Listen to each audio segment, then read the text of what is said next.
explicar lo que vendría a ser la secreción, ¿no? Cuáles son las células. Y aquí vamos a ver que tenemos la mucosa, que ya habíamos visto en el proceso, en la cual vamos a ver diferentes tipos de células. Estas células las estamos clasificando de esta manera para que sea, digamos, un poco más sencillo a la hora de estudiarlas y que puedan recordarlas. Las vamos a dividir en lo que vendrían a ser las glándulas cardiales, las glándulas ocísticas y las glándulas pilóricas. Las glándulas cardiales, normalmente vamos a estar encontrando células superficiales, también llamadas células accesorias, y que secretan moco, básicamente moco protector. Tenemos a las glándulas oxíticas, que se van a dividir en las células del cuello, del cuerpo y de la base. A nivel del cuello vamos a encontrar células superficiales del cuello que secretan mucus y bicarbonato y tienen función protectora. Forman lo que vendría a ser la barrera protectora mucosal. A nivel del cuerpo vamos a encontrar a las células parietales, que son las que se encargan de secretar ácido clorhídrico y factor intrínseco. Ácido clorhídrico, que ya hemos hablado un poco sobre esta secreción, que tiene una función bactericida, contribuye a que pueda activarse la pepsina y genera ya degradación del alimento. Y el factor intrínseco está relacionado con la vitamina B12, ¿sí? La protección de la vitamina B12 para que pueda absorberse.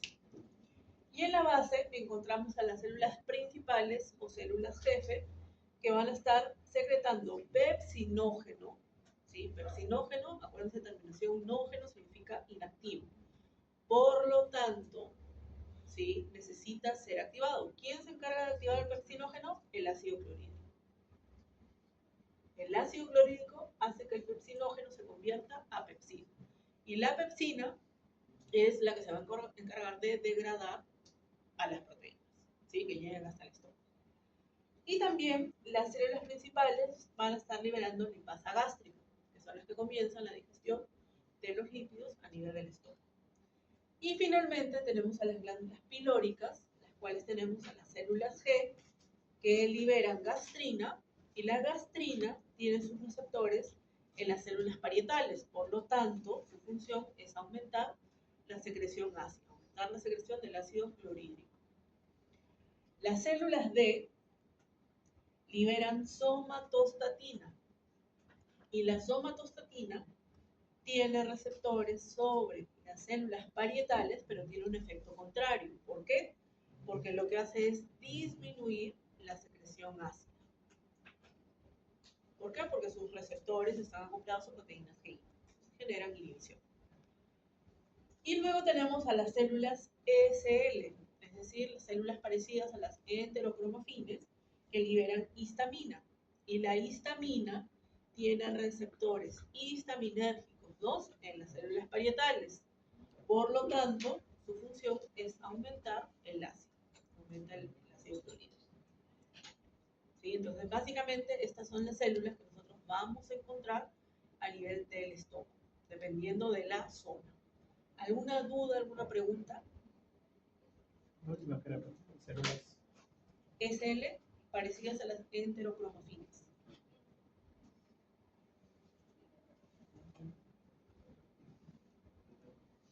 Vean aquí en el gráfico, tenemos algunos tipos de células, ¿no? Tenemos células parietales, que tienen la famosa forma de tridente, ¿no? Con zonas canaliculares, que son estos pequeños espacios, estos aquí, son zonas canaliculares. Vemos a células superficiales del cuello, vemos a las células parecidas a las enterocromafines, que liberan histamina, a las células jefe, nos muestra también células D, un poco más rebuscando células G, ¿no? Células mucosa del cuello, que son muy importantes porque le van a brindar protección. Y tienen un cuadrito que también les va a ayudar a complementar el esquema que hemos hecho, ¿no? Donde también tenemos los tipos de células, la sustancia que está siendo secretada, cuál es el estímulo, ¿sí? Y cuál es la función. También les recomiendo mucho este cuadrito, ¿no? Por ejemplo, en las células principales, que ya sabemos que van a estar liberando pepsinógenos y lipasa, los estímulos, ¿quiénes son las que están estimulando estas células? La acetilcolina, el mismo ácido, ¿sí? Ese ácido clorhídrico que se está liberando también estimula a las células principales, y también se ha visto que la secretina puede tener también receptores a ese nivel. ¿Por qué? Porque tengan en cuenta que la secretina comienza a liberarse a nivel del duodeno cuando los niveles, ¿sí? Cuando los niveles de ácido están llegando, están pasándose el duodeno, entonces ejerce una especie de acción de freno, pero también comienza a generar que estas células principales se estimulen, ¿sí? Por ejemplo, en las células D que liberan somatostatina, ¿cuál es el estímulo? El ácido en el estómago. ¿Se acuerdan cuando al principio hablamos, ¿no?, de que estaba irritada la mucosa porque hay liberación, hubo estímulos externos, pero nunca llegó el alimento? Entonces, ¿qué ocurre? Que ese ácido, ese pH de 1, 1.5, va a generar que se estimulen estas células D, libera somatostatina y por lo tanto inhibe la secreción del ácido clorhídrico. ¿Sí? Entonces, revisan también este cuadrito para complementar la información que ya tenemos en nuestro esquema. ¿Cómo se regula esa secreción gástrica? Esto se va a dar en 3 fases.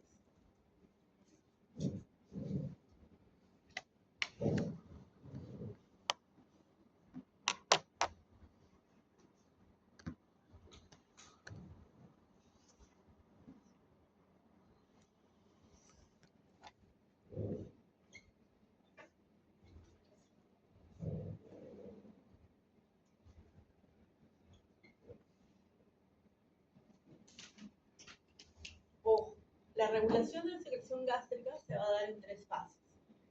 Y acá digo ojo porque muchas veces cuando pregunto regulación de la secreción gástrica, me colocan las fases de la motilidad gástrica.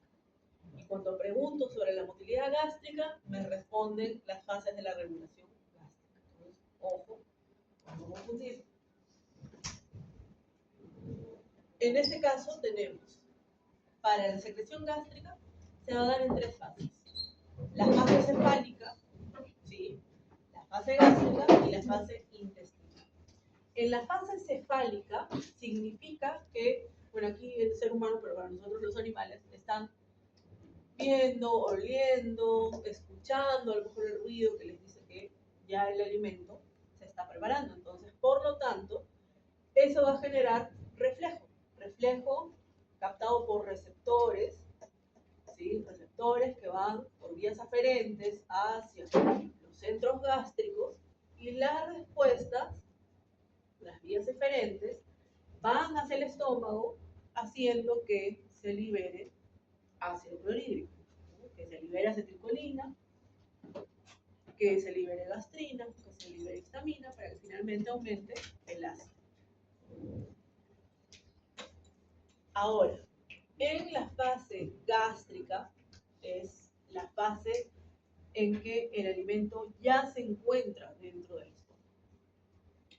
En esta fase gástrica vamos a encontrar reflejos secretorios locales, porque sabemos que hay un sistema nervioso entérico, hay un plexo submucoso, que es el que va a generar a través de esos reflejos locales que se secreten estas sustancias o que se secrete el ácido clorhídrico. Reflejos vagos vagales, también porque la misma presencia del alimento, acuérdense, genera distensión, por lo tanto se estimulan mecanorreceptores y la información va a ir por vías aferentes del nervio vago hacia los centros gástricos, y la respuesta a través del mismo nervio vago, pero con su rama motora, llega hacia el estómago y va a aumentar la motilidad, pero también va a aumentar las secreciones, que es lo que estamos viendo ahora.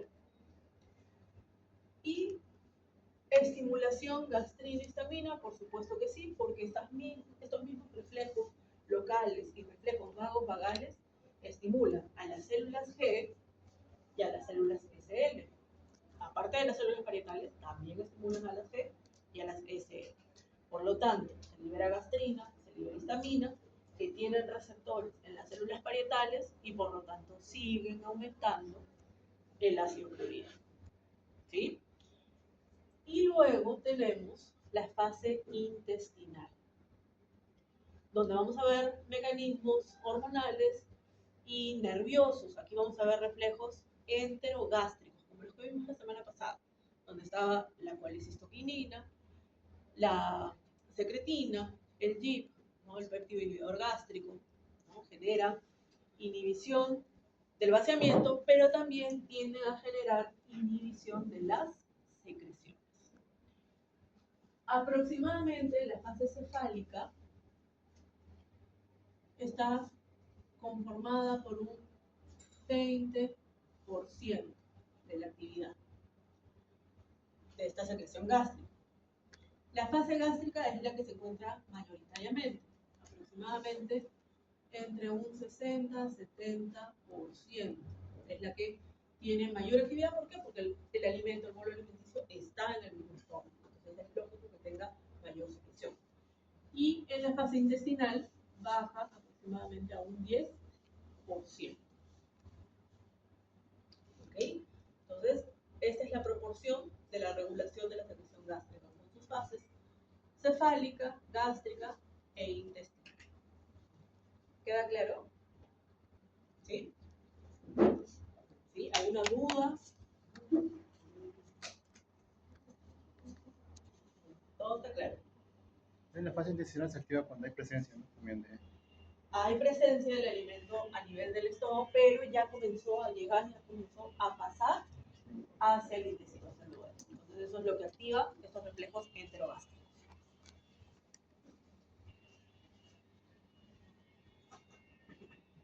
Nuevamente lo que ya hemos estado hablando. La fase cefálica, ya sabemos que el hecho de recibir estímulos van a llegar hasta el encéfalo para estimular a las células parietales, a las células G, comiencen a haber una pequeña liberación. Ya en la fase gástrica es la que ocurre mayoritariamente, ¿no? Y tenemos estímulos que confieren básicamente a la presencia del alimento. Ya el alimento llegó al estómago. Por lo tanto, tenemos reflejos locales a través del sistema nervioso entérico, pero también tenemos reflejos vagovagales, ¿sí? Para aumentar básicamente las secreciones. Y en la fase intestinal, que es la fase más pequeña, aquí ya parte del alimento está pasando, está comenzando a pasar hacia el duodeno. Entonces aquí vamos a ver reflejos enterogástricos con las sustancias implicadas, secretina, ya sabemos que se da por la acidez, ¿no? Lo cual favorece que haya un aumento en la secreción de bicarbonato, la colecistoquinina, ¿sí? Por la presencia de lípidos y de proteínas, y el GIP básicamente por la presencia de carbohidratos. Tenemos aquí, ¿puedo borrar esto? ¿Sí? Sí. Sí, bro. Básicamente nuestra pizarra es algo corto.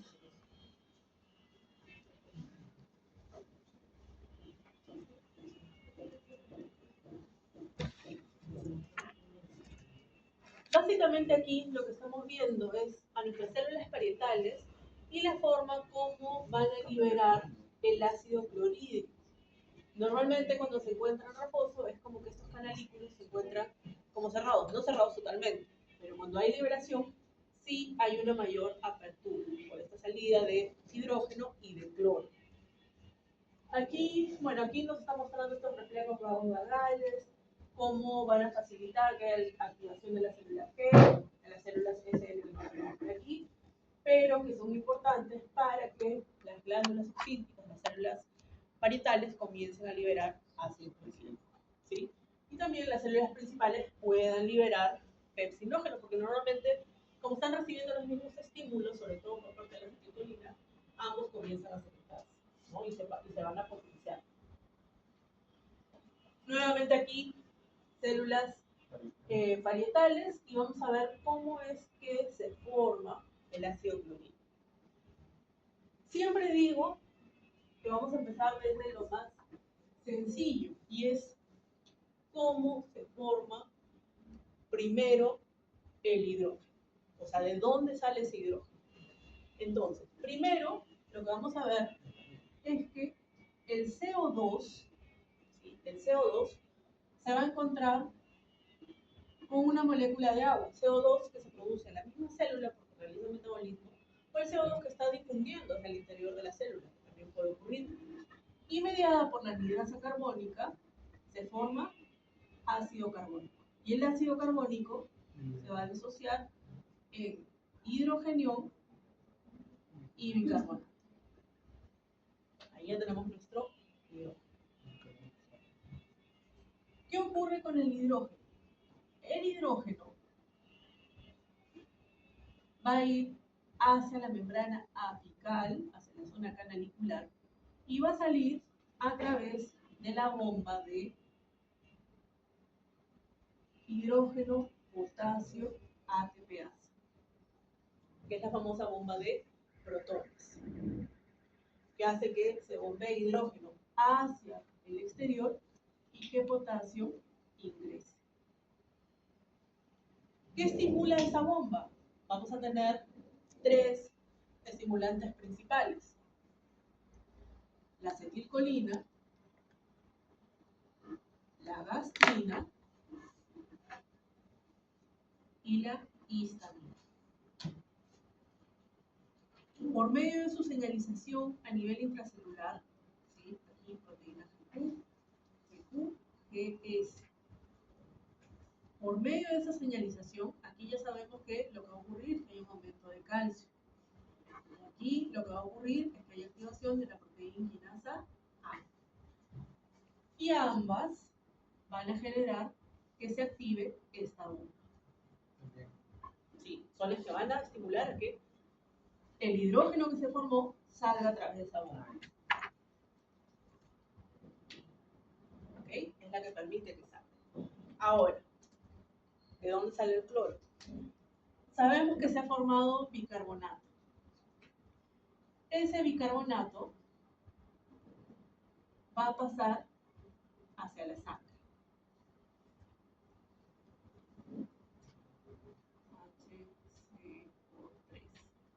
Pasa hacia la sangre por un intercambiador con el cloro. El cloro ingresa y el bicarbonato pasa hacia la sangre para formar la famosa marea alcalina. Es un buffer que está viajando en la sangre. Entonces, sale el bicarbonato hacia la sangre, ingresa el cloro. El cloro no se puede quedar dentro. Entonces, ¿qué ocurre? Que va a comenzar a salir el cloro hacia el exterior, siguiendo a un ion que es el potasio. Aquí vemos canales de potasio. Sabemos que en esta zona obviamente no se va a encontrar, ¿sí? Esos canales tienen que estar aquí. Entonces, ¿qué ocurre? Que el potasio que ingresó ahora comienza a salir. Están saliendo cargas positivas. Entonces, ¿quién lo debe seguir? Las cargas negativas del cloro. Entonces, es ahí, en el exterior, que el hidrógeno y el cloro se encuentran y forman el ácido clorhídrico.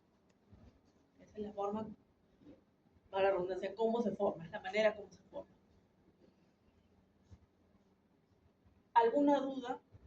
Esa es la forma simplificada, porque también van a ver posiblemente en más libros, en más artículos, ¿no? Que ese hidrógeno puede partir no solamente desde el CO2 y el agua, sino que puede ser que haya hidróxido que se encuentra con el agua y forma otra vez ácido carbónico, más procesos químicos. Pero este es el más simplificado, el más sencillo de que ustedes puedan entender. ¿Sí? ¿Alguna duda? ¿Algo que no haya quedado claro? Yo recuerdo que las acetilcolina y histamina y lo otro estimulaban al intercambio de hidrógeno con potasio. Ya, lo que pasa es que estos receptores para la acetilcolina, que por cierto vamos a poner aquí sus nombres,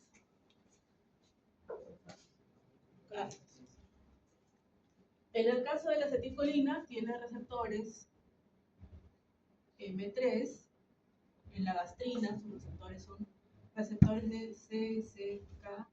CCKB. ¿Por qué el CCKB? Que le suena a la CCK que ya hemos visto, y es que químicamente son muy parecidos. Entonces Entonces, los receptores de la colecistoquinina se llaman CCKA y los de la gastrina son receptores CCKB. ¿Okay? Y la histamina, sus receptores histaminérgicos 2. Los muscarínicos 3, ustedes ya saben que están asociados a proteína GQ, los de CCKB están asociados a proteína GQ, y los histaminérgicos 2 están acoplados a proteína GS. Entonces, con su señalización a nivel intracelular, que ustedes ya conocen muy bien, los GQ hacen que aumente el calcio y la GS hace que se active la proteína A para fosforilar. ¿Qué hace el calcio? Favorece la activación de la bomba de protones. ¿Qué hace la proteína A? Favorece la fosforilación de la bomba de protones. Entonces, lo que va a generar es que se expulse hidrógeno e ingrese potasio. ¿Sí? Y una vez fuera, en la zona canalicular, se va a encontrar con el cloro.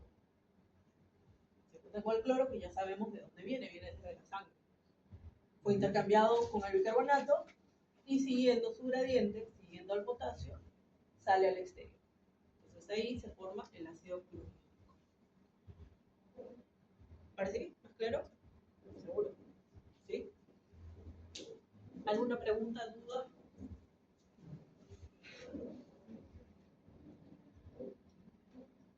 Nuevamente es repetición de lo que ya hemos estado viendo. Puedo borrar esa parte, ¿verdad?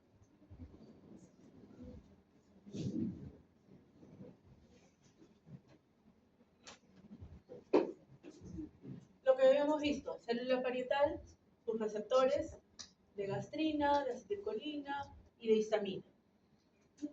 El de acetilcolina y gastrina acoplados a proteínas GQ y los de histamina GS. Por su señalización, activan a esa bomba de protones. Ahora, aparte este gráfico nos muestra cómo se inactiva, ¿sí? Y por un lado tenemos a la somatostatina, que ya hemos visto que el estímulo es que esté muy ácido el medio, ¿no? El medio del estómago. Entonces, por lo tanto, la somatostatina comienza a liberarse, se une a sus receptores de somatostatina, acoplados a proteína GI. Ya ustedes saben la señalización, que inactiva a la adenilciclasa, por lo tanto, no hay formación de AMP cíclico, por lo tanto, no se activa la proteína A. Y al no activarse la proteína A, lógicamente, ya no hay fosforilación de la bomba de protones. Ahora, además, hay una sustancia química que es la prostaglandina, sobre todo la prostaglandina E2, que se secreta de manera protectora. ¿Por qué? Porque la prostaglandina genera que haya más síntesis y liberación de mucus, de moco. Entonces, los receptores de prostaglandina también están acoplados a proteína GI. Por lo tanto, inhiben a la proteína A y por lo tanto inhiben a la bomba de protones. También es un sistema protector propio de la mucosa gástrica. Y aquí podemos ver un poco esa regulación de la cual hemos estado hablando. La célula parietal, los receptores muscarínicos para la acetilcolina, los receptores histaminérgicos, aquí yo le agregaría los receptores para la gastrina, y tenemos también a la somatostatina. La somatostatina, que sabemos que es la que inhibe, lo que va a generar es de que pueda inhibir a las células parietales de manera directa o indirecta. Si es de manera directa, lo va a hacer sobre la célula parietal, ya sabemos que son receptores de somatostatina, acoplados a proteína GI, pero también puede generar una inhibición indirecta. ¿Por qué? Porque también tiene receptores sobre las células G y sobre las células SL. Por lo tanto, las inhibe. Ya no hay gastrina, ya no hay histamina y por lo tanto ya no hay activación de estas células parietales. ¿Sí? Entonces lo puede hacer de manera directa sobre la célula parietal, pero también lo puede hacer de manera indirecta sobre las células G y sobre las células SL. ¿Sí? Muy bien.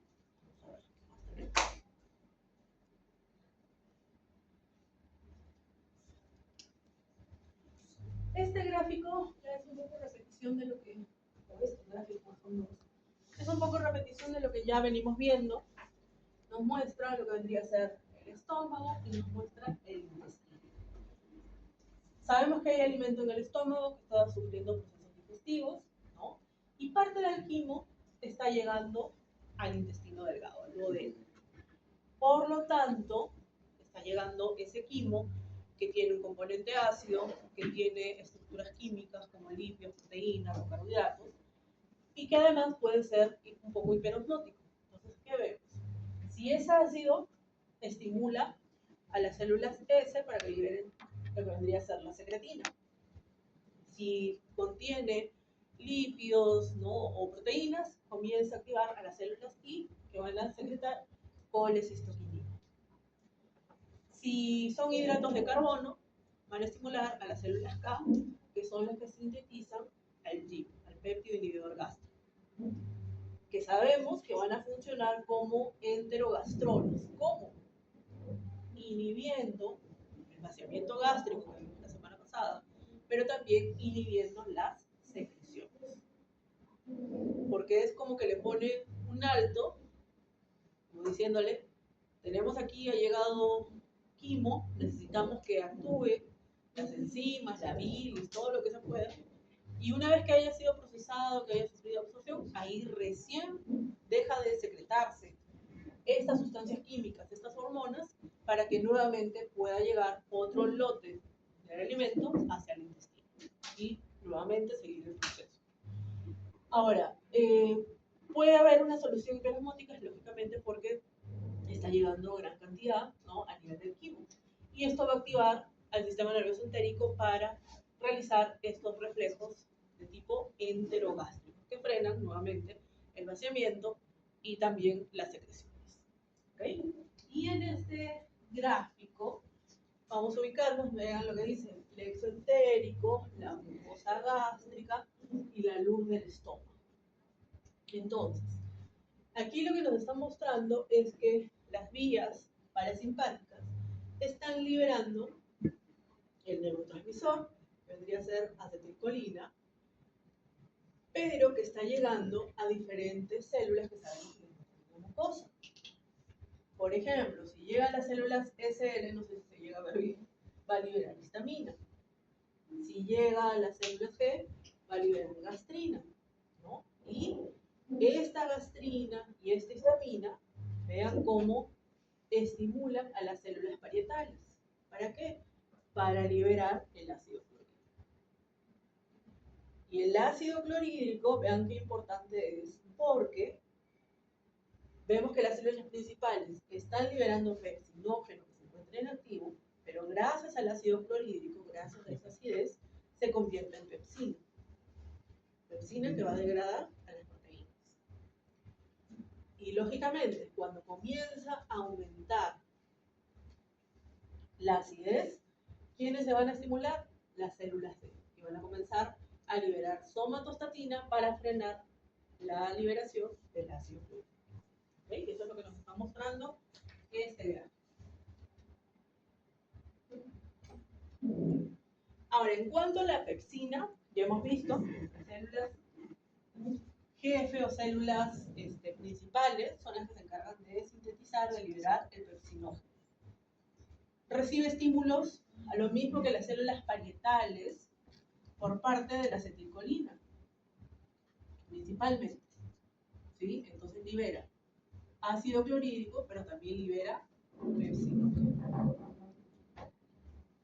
Entonces, mientras más ácido sea ese medio, vean aquí, pepsinógeno, ácido clorhídrico, esto va a permitir que se convierta en pepsina,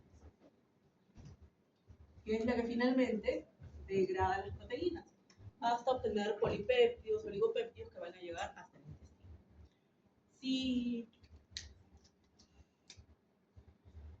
Si el pH está entre 1 y 3, el paso de pepsinógeno a pepsina es rápido, ¿sí? Si el pH está en 5 aproximadamente, es algo más lento, ¿sí? esa conversión de pepsinógeno a pepsina. Pero si está por encima de 5.5, deja de haber transformación de pepsinógeno a pepsina. Se queda como pepsinógeno. Tiene que ser así. Tiene que ser ácido. Mientras más ácido, mejor. Por eso, vuelvo a repetir, cuando se está liberando el ácido clorhídrico, las células principales también ya están liberando pepsinógeno para que pueda activarse. ¿Sí? En un pH entre 1 y 3, esa transformación de pepsinógeno a pepsina es mucho más rápida. Es muy, muy rápida. Cuestión de milisegundos. Si el pH es 5, va a haber transformación a pepsina, pero va a ser más lento. Y si es mayor a 5.5, inmediatamente deja de haber transformación. ¿Qué significa esa transformación? Que el pepsinógeno, en uno de sus extremos, tiene una porción que es la que inhibe, es la que hace que se mantenga inactivo. Entonces, la acidez, como el pH está muy bajo, hace que pierda, que haya una escisión. Es decir, que ese extremo que genera la inhibición, la inactividad, sea separado y se active, quedando solamente el extremo activo. ¿Para qué? Para que pueda degradar a las proteínas. ¿Sí?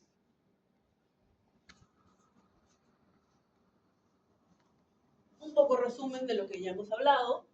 El estómago nos muestra la actividad del nervio vago, liberando acetilcolina.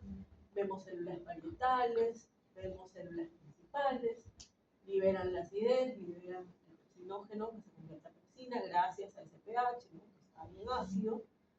Por lo tanto, hay digestión a nivel del estómago para obtener péptidos y aminoácidos que pasarán hacia la porción del intestino. Por lo tanto, ¿sí? Están llegando péptidos y aminoácidos, parte de proteínas, está llegando acidez, entonces comienza a liberarse secretina y colecistoína, las cuales van a estar, digamos, frenando un poco estas secreciones y también, como ustedes ya saben muy bien, el vaciamiento.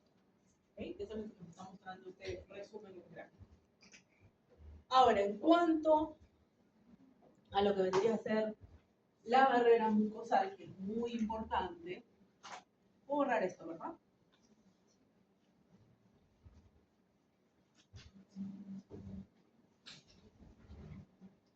Tenemos aquí a la mucosa, ¿sí? La mucosa gástrica. Vemos la luz del estómago. Vean cómo la luz del estómago, el pH está muy bajito, está en 2. Mientras que se forma una especie de barrera, una barrera protectora, cerca a la mucosa, donde el pH, vean, es prácticamente neutro, es de 7. ¿Por qué se forma esta barrera protectora? Porque hay células mucosas, como ya hemos visto, que van a estar liberando mucina, ¿sí? Que forma una especie de gel. Y además se comienza a liberar bicarbonato. Entonces el bicarbonato actúa como buffer.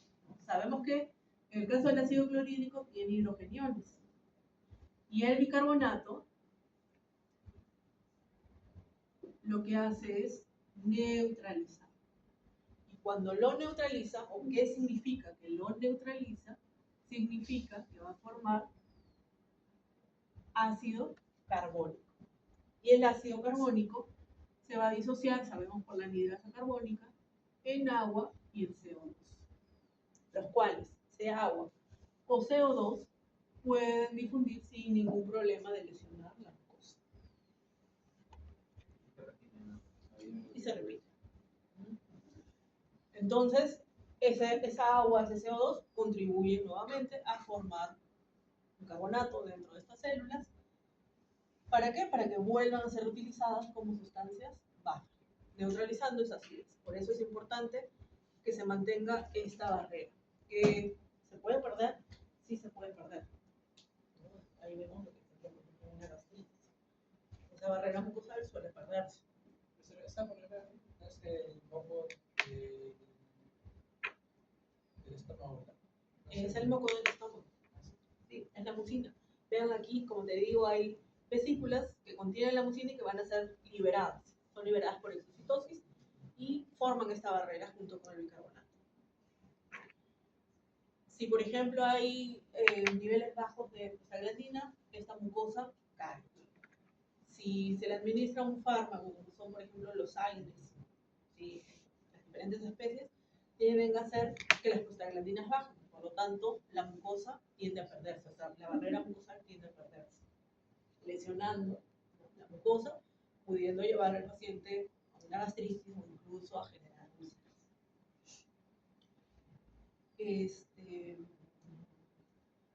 Ustedes habrán escuchado hablar del omeprazol, habrán escuchado de la ranitidina, famotidina, ¿sí? Son fármacos que contribuyen a, digamos, a hacer que la función de este ácido clorhídrico no sea tan fuerte, ¿no? Hay pacientes que sabemos que necesitamos darles un poco de ranitidina. Ya sabemos que en humanos la ranitidina prácticamente se ha retirado, pero en la medicina veterinaria todavía se utiliza cuando no hay datos concluyentes que digan de que esto puede generar algún problema, a diferencia de los humanos.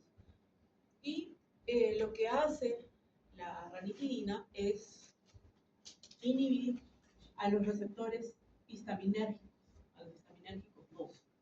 Eso es lo que hace la ranitidina. Entonces, por lo tanto, si se inhiben estos receptores histaminérgicos 2, la histamina no va a actuar sobre las células parietales. Entonces, por lo tanto, disminuye el ácido clorhídrico. O el otro, que es el omeprazol, lo que hace es inhibir a la bomba de protones, ¿sí? Bomba de hidrógeno, potasio, ATPase. La inhibe directamente. Entonces, al inhibirla, lógicamente, disminuye la salida de hidrogeniones y por lo tanto disminuye el ácido clorhídrico. ¿Sí? Lógicamente ustedes en farmacología van a ver más fármacos todavía, pero esos son los ejemplos clásicos y típicos para hablar justamente de este tema. ¿Sí? Queda claro la idea sobre esta barrera protectora. ¿Sí?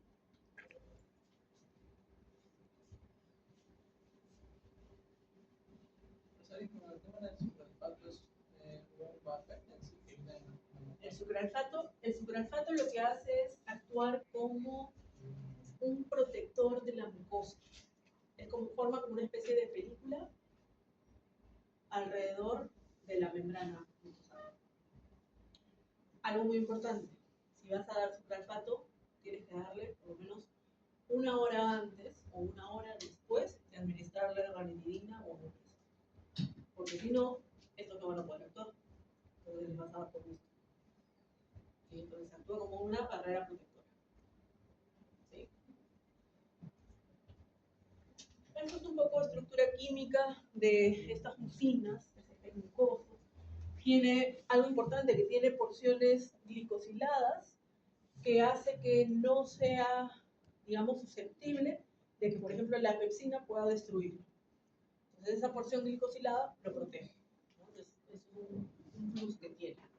Y la porción interna no tiene esa porción glicosilada. Entonces, es proteína que sí podría ser susceptible a ser degradada, pero gracias a estas partes externas glicosiladas, no sufre acción por parte de la pepsina. Entonces, recuerden eso.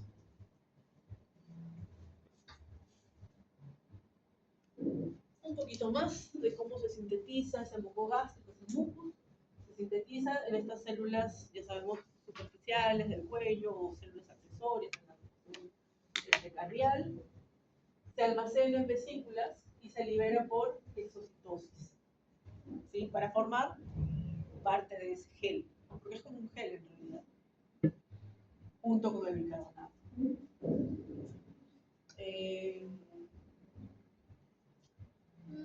Creo que ya hemos dicho todo lo que teníamos que decir.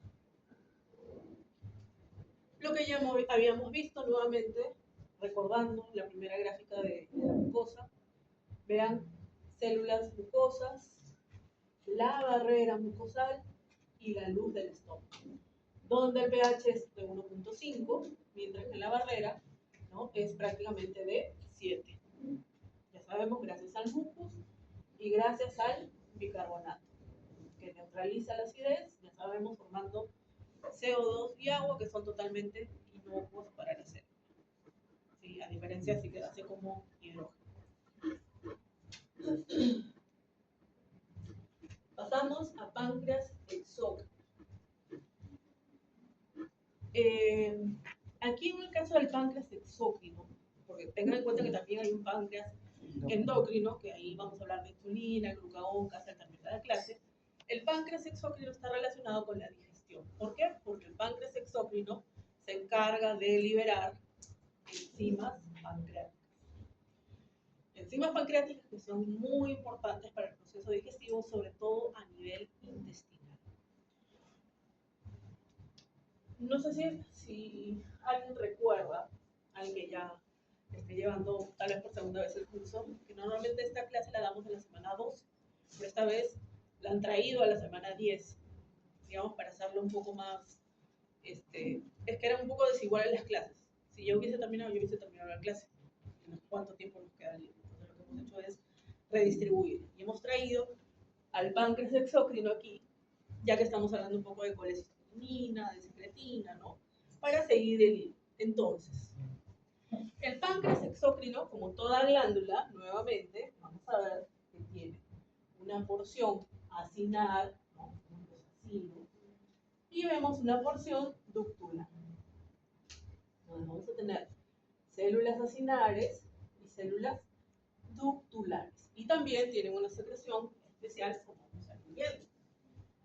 A nivel de los acinos, podemos ver, vamos a ubicarnos, en lo que vendría a ser la luz del acino, membrana apical, membrana vasolateral. Y aquí lo que vamos a ver es que tenemos la actividad o quienes están estimulando estas células acinares. Por un lado tenemos a la acetilcolina y a la colecistoquinina. La acetilcolina ya sabemos sobre sus receptores M3 y la colecistoquinina sobre sus receptores de CCKA, porque los de gastrina eran CCKB, ¿de acuerdo? Ambos acoplados a proteína GQ. Por lo tanto, lo que hacen es aumentar el calcio. Y ese aumento de calcio lo que va a generar es que haya una salida importante de cloro. Fíjense que dice que salen 6 de cloro. ¿Sí? ¿Por qué salen 6 de cloro? Porque de manera paracelular. ¿Qué significaba paracelular? Que el transporte va entre dos células en este espacio. Vean quién está yendo. 6 de sodio y lógicamente el agua siguiendo los solutos. Entonces, así como vemos que hay salida de cloro, estamos viendo que también hay salida de sodio y de agua. Básicamente el cloro está siguiendo aquí al sodio, que va, vean, así medio escondidito, a través de las vías paracelulares. Lógicamente, como está viendo salida de estas células, ¿no? Y además, algo muy importante, es que sabemos que ese aumento de calcio, aparte de favorecer la salida de estos iones, también favorece la actividad de proteínas quinasas, así que aumenta la actividad sobre todo de la proteína quinasa C. Y la proteína quinasa C puede fosforilar canales de cloro también, pero también ayuda a que las vesículas que contienen simógenos puedan ser liberados. ¿Qué son simógenos? Enzimas inactivas, ¿correcto? Quiere decir que muchas enzimas pancreáticas se liberan de manera inactiva, es decir, como simógenos.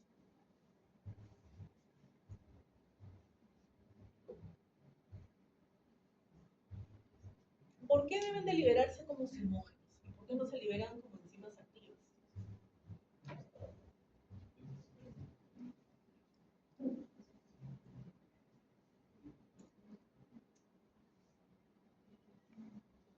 Gran parte de las enzimas pancreáticas se liberan como simógenos. La razón es para evitar la autodigestión. Es autodigestión. Es decir, que dentro del acino podrían generar digestión de ellas mismas, malogrando, dañando a los acinos. Y hay patologías, no sé si a alguien le tocará exponer, insuficiencia pancreática, exócrina, no sé si a alguien le tocará exponer, pancreatitis también suele presentarse estos problemas. ¿Ok? Entonces, deben de liberarse como simógenos y la actividad de la acetilcolina y la colecisteína estimulan a estos simógenos para liberar a estas enzimas. ¿Sí? Ahora, en las membranas vasolaterales podemos ver sistemas de transporte que ayudan a recuperar los iones que están saliendo. Vean, aquí hay un cotransportador de sodio, cloro y potasio.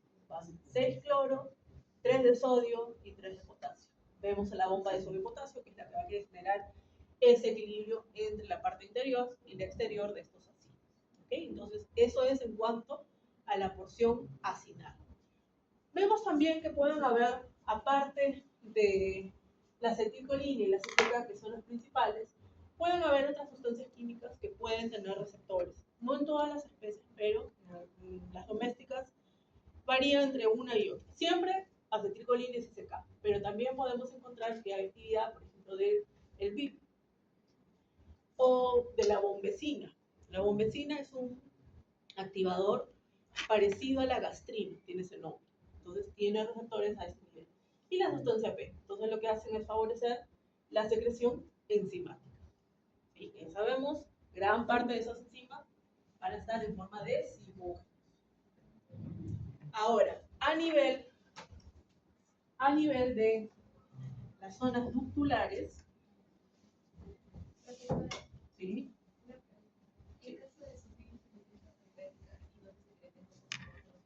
No te escuché. En caso de insuficiencia pancreática, no se secreta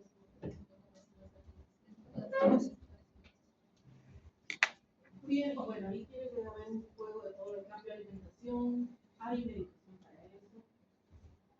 Hay algo que se conoce como el inhibidor de toxinas. Ahorita voy a hablar de eso.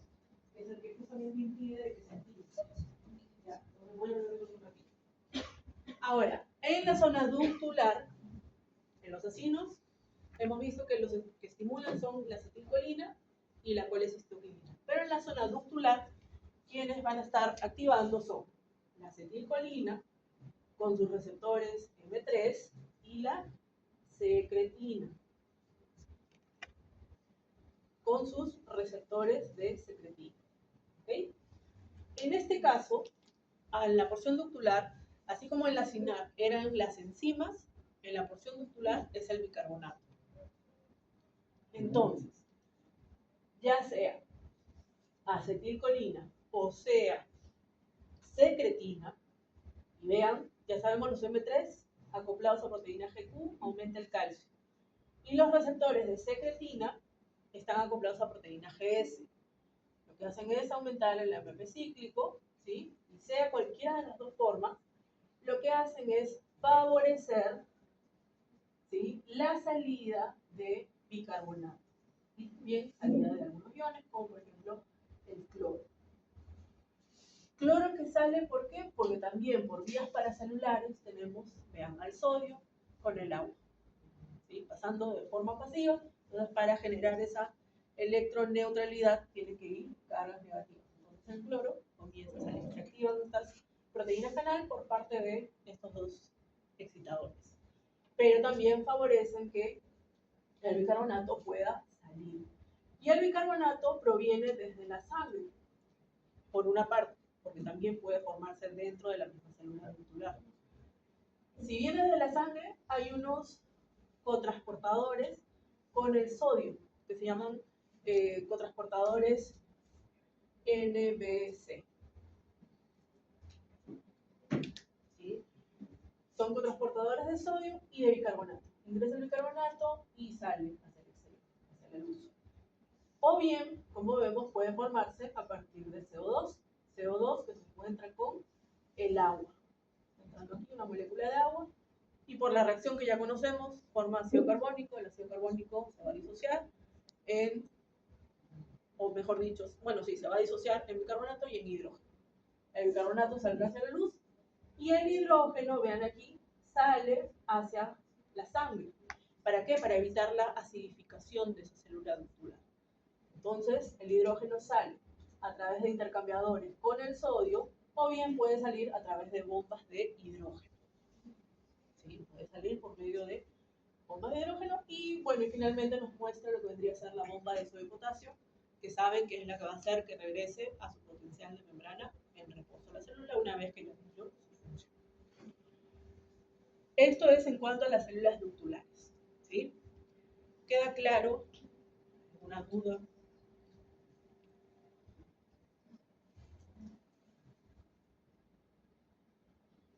Vean aquí las enzimas pancreáticas. Como habíamos visto, como habíamos dicho, la mayor parte de las enzimas pancreáticas se liberan como sinógenos. Y hay algo, hay una proteína, hay un polipéptido que se llama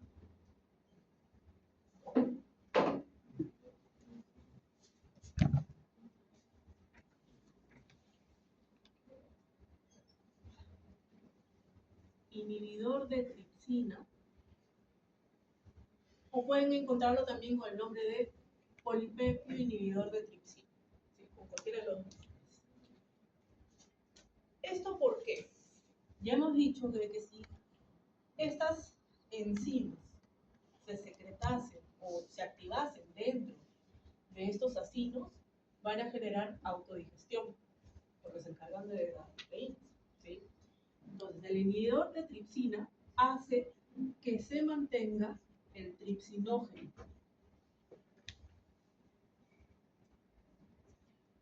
que es el principal, es el principal sinógeno. ¿Sí? Tripsinógeno, gracias al inhibidor de tripsina. Una vez que se libera ese jugo pancreático, ¿sí? Como tripsinógeno, tiene que convertirse en su forma activa, que es la tripsina.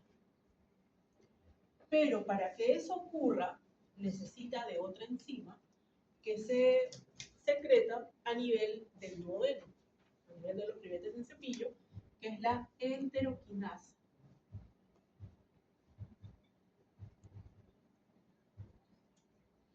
Enteroquinasa o enteropeptidasa o enterocinasa también, tiene los tres nombres.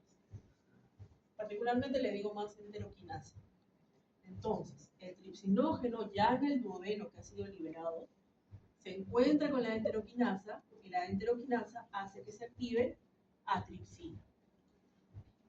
La función de la tripsina es la de degradar proteínas, es el principal. Entonces, la tripsina, liberado como tripsinógeno, tiene el activador, que es la enteroquinasa, y el sustrato sobre el que va a actuar proteínas, polipéptidos, degradando. Algo muy importante, que esta tripsina, que es el primer paso que debe ocurrir respecto al jugo pancreático y que debe activarse, es o se va a convertir en el activador de los otros simógenos. ¿Sí? Entonces, vamos a resumir. Se libera como tripsinógeno, gracias a la enteroquinasa se convierte en tripsina. La tripsina ahora se va a convertir en el activador de los otros simógenos. ¿Sí? Entonces se necesita sí o sí esa conversión a tripsina. Se libera como quimotripsinógeno, gracias a la tripsina se convierte en quimotripsina. Se libera como proelastasa, que es la forma inactiva, se convierte en elastasa gracias a la tripsina. Las carboxipeptidasas A y B se liberan como procarboxipeptidasas A y B, y gracias a la tripsina se activan. Y así con todos esos simógenos. Necesitan sí o sí la tripsina. Ahora, hay una colipasa, que en este caso no se encarga de degradar proteínas, sino que es un ayudante de quién? De la lipasa pancreática. La lipasa pancreática se libera de forma activa. ¿Sí? Degrada los triglicéridos, pero con ayuda de la colipasa, que se libera como procolipasa, y gracias a la tripsina se activa colipasa, hace que la degradación de los lípidos sea mucho más efectiva. ¿Sí? Tenemos también lipasa de ácidos y sales biliares, actúan sobre los ésteres de colesterol. Éster de colesterol hidrolasa es otra enzima también, actúa sobre los ésteres de colesterol. No necesita activadores. Tenemos la amilasa o la alfa-amilasa pancreática, que tiene la misma estructura química que la alfa-amilasa salival, que hemos visto que hay en algunas especies. Aquí dice que necesita de cloro, pero no es tan así, porque ya se libera activado. Y actúa sobre los almidones. Vamos a ver la próxima semana que veamos la parte de absorción, vamos a estar hablando sobre eso. Tenemos ribonucleasas, desoxirribonucleasas que actúan sobre lo que vendrían a ser los nucleótidos, ¿no? ADN, ADN. Y tenemos la fosfolipasa A2, que se libera como profosfolipasa A2, que también necesita aquí del activador por parte de la tripsina para que se convierta en fosfolipasa A2 y actúa sobre los fosfolípidos, ¿sí? Del químico. Entonces, esta es la razón del inicio de que necesitamos de que se liberen como simógenos para evitar la autodigestión del páncreas, pero también necesitamos que una vez que se ha liberado ese jugo pancreático, se active la tripsina. Eso se da gracias a la enteroquinasa. Y ahí comienza una cadena de activación de simógenos que van a convertirse en enzimas que van a degradar la mayor parte de ellos proteínas, pero también hemos visto que en algunos casos van a ser ayudando a la digestión de los lípidos o de los fosfolípidos. ¿Sí?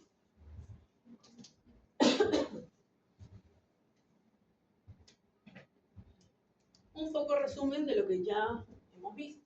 Vean, a nivel del estómago se libera como pepsinógeno, también de manera activa para evitar la autodigestión de las mismas células del estómago. Necesitan de un pH bajo para que se active la pepsina y comience a degradar las proteínas.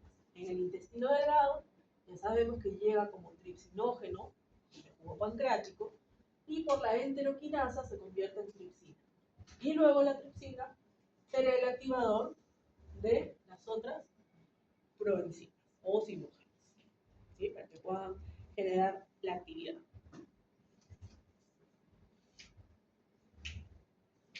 Más resumen, porque esto también ya lo hemos hablado. Vean, los acinos, la porción titular, actividad de la acetilcolina, colecistoquinina, secretina. ¿Qué significa esta flechita? Que se potencia. Se potencia en el sentido de que vamos a tener un jugo pancreático rico en bicarbonato y rico en enzimas, ¿sí? Tanto por la colecistoquinina como por la secretina. Se liberan a nivel del duodeno y comienzan a actuar estas enzimas activándose, ya hemos visto, sobre proteínas, carbohidratos, lípidos y ácidos nucleicos. ¿Okay? Hasta degradarlos a productos más sencillos para que puedan ser absorbidos, que es lo que vamos a ver la próxima semana. Vamos a hablar de absorción. Y tenemos la regulación de la secreción pancreática postprandial. En este gráfico, postprandial significa después de alimentarse, después de que ha llegado el alimento. Y esta regulación también, vean, se va a dar en 3 fases: fase cefálica, fase gástrica y fase intestinal. La fase cefálica puede durar 10 a 15% de la proporción. Es decir, nuevamente, el hecho de que el animal vea, escuche, huele el alimento, ya comienza a hacer trabajar el páncreas, ¿sí? Cuando llega al estómago el alimento, se genera la fase gástrica, que suele bajar un poco, suele ser de 5%. ¿Sí? Es la menos, ¿por qué? Porque la mayor actividad se concentra en el estómago. Entonces, hay una pequeña liberación de estas enzimas, de este jugo pancreático, pero muy pequeña, es un 5%. Pero cuando el alimento llega hasta el duodeno, ahí sí, vean, el 80% de la actividad de la regulación se da en esta fase intestinal. ¿Por qué? Porque el quimo ya está ahí presente, entonces ese jugo pancreático tiene mayor actividad, tiene que digerir, tiene que degradar ese quimo. ¿Ok? Entonces, nuevamente, resumiendo, vemos los acinos, vemos la porción titular, ¿no? Que llegan hasta el intestino. Acinos liberan principalmente enzimas, en los conductos principalmente bicarbonato. Entonces, el jugo pancreático es digamos, una solución acuosa rica en bicarbonato y enzimas.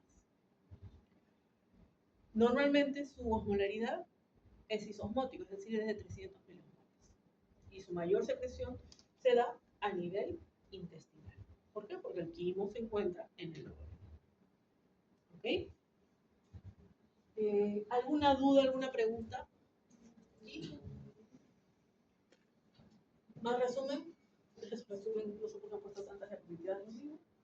Nuevamente, a nivel del intestino, vean aquí, los estímulos para que se secrete CCK y secretina. Si tenía lípidos, proteínas en gran cantidad, se estimulaban las células I, liberan colecistoquinina, van hacia las células acinares que están exócrinas, por su señalización a nivel intracelular, generan que se liberen enzimas. Ya sabemos que la mayoría de ellas en forma de simógenos.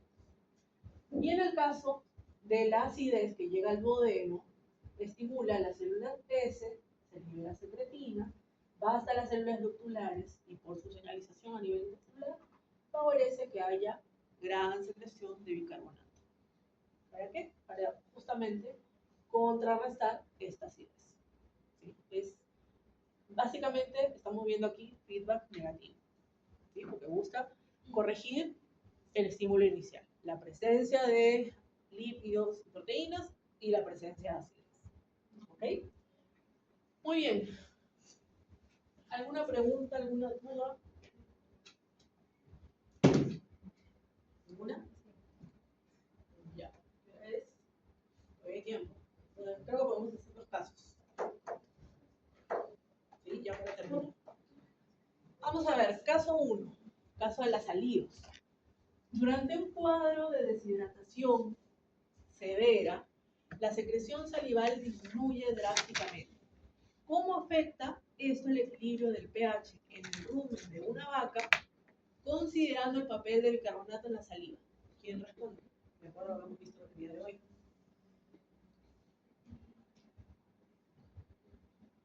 ¿En qué va a afectar? ¿Cómo se va a ver afectado el pH? ¿Qué dijimos hoy día en la clase? Cuando hablamos de saliva. ¿Qué dijimos en el rumiante? Por allá creo que tiene la respuesta. Sin miedo, este es el momento de equivocarnos, ¿no? ¿Qué habíamos dicho? Que la saliva de los rumiantes, ¿no? Dimos el ejemplo del bovino, la produce en gran cantidad y tiene gran cantidad de sustancias buffers. Por lo tanto, si está deshidratado, hay una deshidratación severa, menos salivación, menos sustancias buffers. Entonces, ¿qué pasa con el pH del rumen? Se va a hacer más ácido, ¿sí? Y al ser más ácido, puede desencadenar acidosis en ese bovino. ¿Por qué? Porque esos microorganismos no van a tener la forma de funcionar adecuadamente. ¿Sí? Entonces, ahí está la respuesta. Caso estómago, dice, si administramos un fármaco que bloquea los receptores de histamina 2, en las células parietales, ¿qué sucede con la activación del pepsinógeno y la digestión de proteínas? ¿Aumenta, disminuye, se mantiene igual? Disminuye. ¿Por qué disminuye? O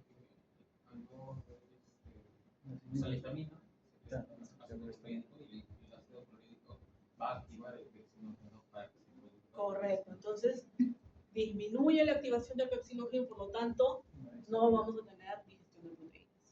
¿Sí? Lista la respuesta. Caso páncreas. Explique por qué la enteroquinasa es considerada el interruptor maestro de la digestión proteica en el intestino delgado. Correcto. Hace que el tripsinógeno se convierta en tripsina y la tripsina se convierte en el activador de los otros. ¿Para qué? Para que pueda haber una buena digestión proteica sobre todo. ¿Sí? Muy bien, entonces queda claro, ¿sí?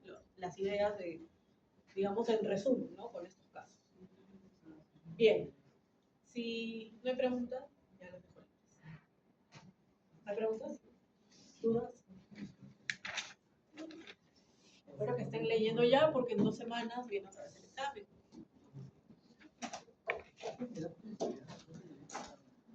¿Se va a enviar por el campus? Lo voy a enviar a la delegada, Ah, ya. ¿sí? Y ella se va a encargar de... Igual escrito. Sí, va a ser a mano, posiblemente se lo voy a enviar hoy día mismo, a más tardar mañana, y lo tienen que traer la próxima clase. ¿Sí? No es tan... Fue largo el que les di la vez pasada. Me acuerdo que el ciclo pasado les hice bien muy largo y se desesperaron, ¿no? Muchos no terminaron. Pero no va a ser tan largo. La idea es que, como digo, ustedes tengan su punto, pero también que por lo menos sepan de qué trata, ¿no? Lo que estamos viendo. ¿Ya? Muy bien. Entonces, si no hay preguntas, ya se dijo libres.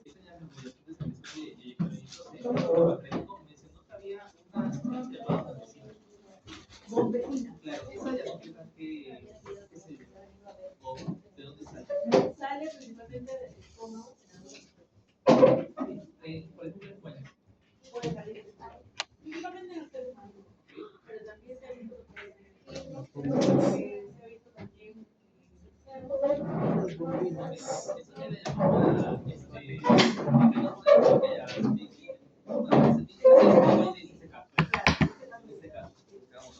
porque está más relacionado con cosas de también por ejemplo,